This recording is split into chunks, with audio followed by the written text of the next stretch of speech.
Namaskar, this is a random guy from VIH Group and I welcome you to the fresh new episode of Hack News. So let's get started.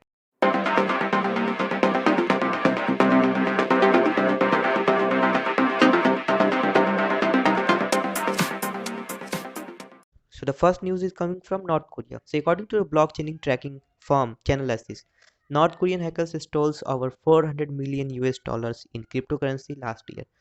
Most of the cryptocurrency stole was Ethereum.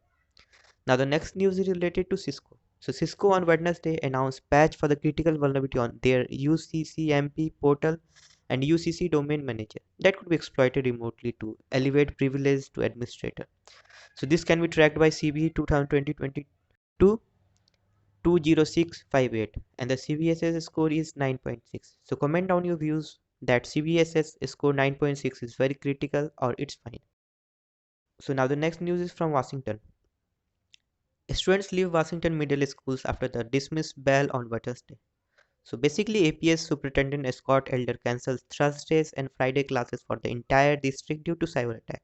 He also said the attack was discovered on Wednesday morning when teachers tried to log onto their student information system and were unable to gain access to their site.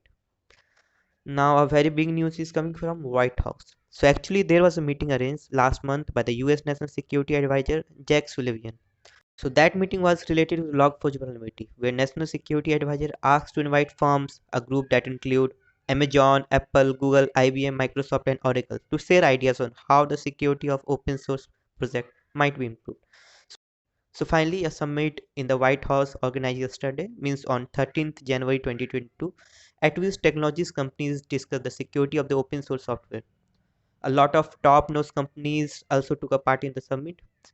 In the summit, Google says open source software should be more secure. Google also proposed three initiatives to strengthen national cybersecurity, and the OpenSSF and Linux Foundation address software supply chain security challenges. Also at the meeting, the Linux Foundation and Open Source Security Foundation, which is called with the name OpenSSF, they represented their hundreds of communities and projects by highlighting collective cybersecurity effort and sharing their intent to work with the administrator across public and private sector. Now the next news is related to a ransomware. So according to a report, the hackers are distributing Magnimer ransomware as an update through modern web browser like Microsoft Edge and Google Chrome. Cybersecurity researchers from ASEC have closely monitored Magnimer and reported that to deploy this ransomware, the operators behind is actively exploiting the Internet Explorer vulnerability for the last couple of years. Now the next news is related to Amazon Web Service. So AWS patches super glue vulnerability. So this flaw could be used by the AWS glue users to access other users' data. The second bug with AWS CloudFormation also fixes that have been used for leaked sensitive files. So now that's all for today. Today's question is, what is your view on the summit that were organized in the White House yesterday? So comment down your views in the comment section and we'll give a shout out to the best answer next day. So thank you for watching this video. Happy Makar Sankranti. Jai Hind.